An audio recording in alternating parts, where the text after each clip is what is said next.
दुनिया भर में वैश्विक महामारी कोरोना वायरस का प्रकोप जारी है। देश में कोरोना संकट के बीच बर्ड फ्लू के नए खतरे ने दस्तक दे दी है। राजस्थान और मध्य प्रदेश के बाद अब हिमाचल में भी 1000 से अधिक पक्षियों की मौत हो गई है। चिंता की बात यह है कि यह अब और तेज गति से फैलने लगा है। नमस्कार, आप देख रहे हैं खबर 100 और मैं हूं आपके साथ तुषार। देखिए हमारी यह खास रिपोर्ट।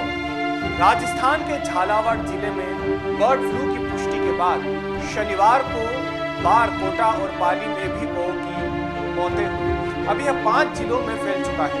शनिवार को 12 में 19, झालावाड़ में 15 और कोटा के रामगंज मंडी में 22 और कौओं की मौत हुई है।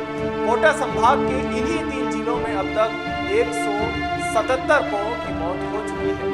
इतना ही नहीं, हिमाचल प्रदेश के पोंग डैम अभयारण्य में एक हफ्ते में 1000 से अधिक प्रवासी पक्षी मृत पाए गए हैं। ऐसे में वन्य प्राणी विभाग ने बर्ड फ्लू की आशंका के चलते जिलाधीश कांगड़ा को अवगत करवाया कि झील में सभी प्रकार की गतिविधियों पर रोक लगा दी है। इन सभी के बीच मध्य प्रदेश के इंदौर में भी 13 कौओं की मौत हुई है, जो लगातार बढ़ते बढ़ते 80 तक पहुंच गई। कोरोना वायरस का खतरा अभी पूरी तरह से खत्म नहीं हुआ है कि बीच में आ चुका है बर्ड फ्लू। अन्य राज्यों के साथ अब मध्य प्रदेश के इंदौर में भी मृत कौओं में बर्ड फ्लू के वायरस के लक्षण पाए गए हैं। इंदौर के डेली कॉलेज में लगातार कौए की मौतें हो रही है और इनमें से सभी मौतों का कारण H5N8 एवियन इन्फ्लुएंजा है।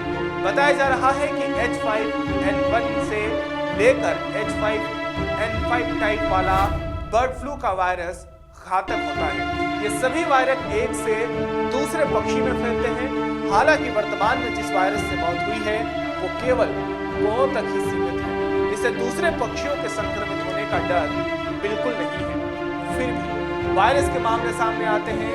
नगर निगम और वेटनरी विभाग के डॉक्टरों की टीम मुस्तैद कर दी गई है।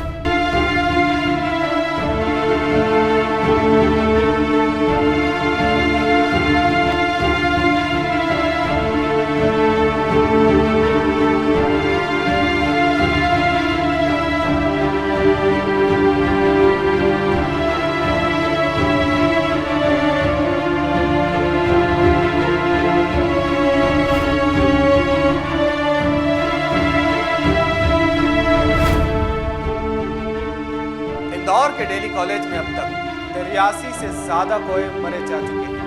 कॉलेज में 29 दिसंबर को कौओं की मौत का मामला पहली बार सामने आया था। बीते दिन भी शनिवार को 13 नए मामले सामने आए हैं। इसके बाद सैंपल भोपाल स्थित प्रयोगशाला में भेजे गए, जिसमें से कुछ में H5N8 एवियन इन्फ्लुएंजा वायरस के लक्षण की पुष्टि हुई है। इस मामले में इंदौर के चिड़ियाघर के डॉक्टर उत्तम यादव का कहना है कि इस तरीके से पिछले 3 दिनों में कई कौओं की मौत हुई है, जिसके चलते पूरे इलाके में अलर्ट जारी कर दिया गया है।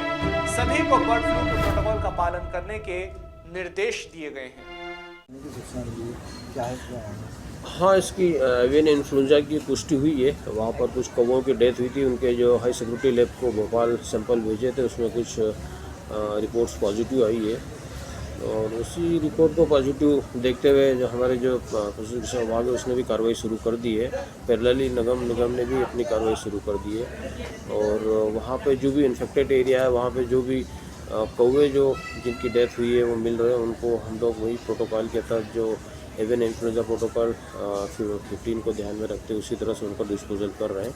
साथ ही साथ जो सर्वेलेंस एरिया जो रहेगा उसके आसपास का 2 से 3 किलोमीटर के आसपास होगा, वहाँ भी हम लोग सैंपल कलेक्शन का काम करेंगे।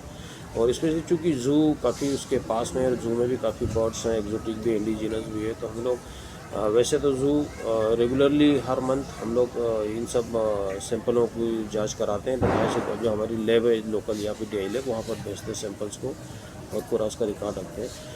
लेकिन चूँकि अब थोड़ी सी विशेष सावधानी भी रखना पड़ रही है हमको और कल से ही जैसे ही पता चला वैसे ही हम लोगों ने जो एंटीवायरल ड्रग का जो स्प्रे रहता है, जो मेडिसिन का स्प्रे रहता है, जो केमिकल का स्प्रे रहता है, वो चालू कर दिया है। और अलग अलग तरह की हम लोग में उसका एंटीवायरल ड्रग का स्प्रे कर रहे हैं, एनक्लोजर में भी, एनक्लोजर के बाहर भी। और कुछ ऐसी व्यवस्था भी हम लोग कर रहे हैं जिससे कि कुछ जो फ्री रेंजिंग उड़ने वाले जो बर्ड्स हैं उनको जू से दूर रखें, तो इसकी भी हम लोगों ने व्यवस्था करी है। पेड़ों के आसपास कुछ लोगों को हम लोगों ने ड्यूटी पे लगाया है ताकि हल्ला करते रहे, पेड़ पे बैठेंगे और ये पक्षी इस तरफ आएंगे। और बस यही सब सारा प्रोटोकॉल अभी हम लोगों ने इसको फॉलो करने की तैयारी की है। और एहतियात के तौर पर अभी हम लोग सारे एनिमल्स का रेगुलर दिन में कम से कम 5-6 बार एग्जामिन कर रहे हैं। और सारे हमारे जो कीपर्स हैं उनको भी बता रखा है कि अगर कोई भी एनिमल, अगर कोई भी बर्ड अगर कोई सिक दिखता है, बीमार अगर दिखता है, तो उसको तुरंत नोटिस में लें और तुरंत खबर करें। तो हमारा सतर्कता हम लोगों ने नियमित बना रखी है, विजिलेंस पूरी तरह से बना के रखा है। और फिलहाल हमारे सारे एनिमल, सारे बर्ड्स सेफ हैं, सुरक्षित हैं। और लगातार एंटीवायरल स्प्रे मेडिसिन का छिड़काव भी लगातार चल रहा है। बर्ड फ्लू का वायरस अगर मुर्गियों में भी पाया गया तो यह सबसे ज्यादा खतरनाक बन जाएगा। मुर्गियों से इंसान में वायरस फैलने की सबसे ज्यादा संभावनाएं रहती है। इसके अलावा शीतकालीन प्रवास के लिए हजारों की संख्या में विदेशी पक्षी प्रदेश में आए हुए हैं। इनमें भी वायरस का डर सताने लगा है, क्योंकि कहीं न कहीं वायरस के फैलने का जो अभी अनुमान है वो केवल गांवों तक है। लेकिन ये वायरस क्या अभी दूसरे पक्षियों में किस तरह से फैल सकता है, इस पर अभी भी विचार जारी है। हालांकि संबंधित विभाग मुस्तैद है, जिसके चलते सभी को बर्ड फ्लू के प्रोटोकॉल का पालन करने के निर्देश दिए गए हैं। फिलहाल हमारे शो में केवल इतना ही। देश और दुनिया की खबरों के लिए आप देखते रहिए खबर 100, जनता की बुलंद आवाज।